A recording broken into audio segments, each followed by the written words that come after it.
Mweri umwe kuma Winfred Mutheo watabania gĩiko kĩa magigi gĩa gũtinia mwana wake wa mwaka ũmwe na nuthu ciĩga ciake cia thiri na gũcoka gwĩthara, rĩu nĩonete njĩra ya gũcoka gwake.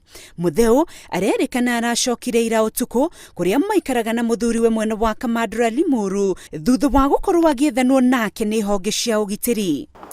Tunashukuru Mungu amejileta na tumeweza kumpata na tamkabidhi kwa mkono ya sheria. Hakuniambia. Nilimuuliza, lakini vile nilimuuliza akawa sasa anataka kupack na kwenda. Unaona? Akawa anataka kupack nguo na kwenda.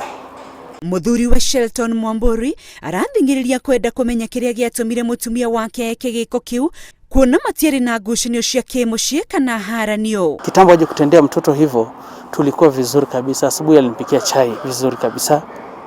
Tukakunywa chai, nikaenda kazini kama kawaida. Kurudi jioni nilirudi usiku saa 4, watoto walikuwa wamelala.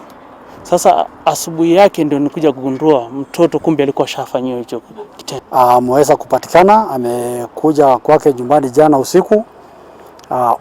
Maofisa kutoka hapa Tigoni waliweza kukimbia mahala pale, wakaweza kumshika na tumemhifadhi, na faili zetu ziko tayari. Kesho tuweza kumfikisha kotini. Rĩu mwĩkũĩrwo ahingĩrĩtwo ceceni-inĩ ya borithi ya Tigoni kũrĩa etereire kũng'ethanĩra na guoko kwa watho igoti-inĩ, gũkũ mwana wake wa mwaka ũmwe na nuthu agĩthiĩ na mbere kwamũkĩra ũrigiti thibitarĩ-inĩ wa Kĩjabi.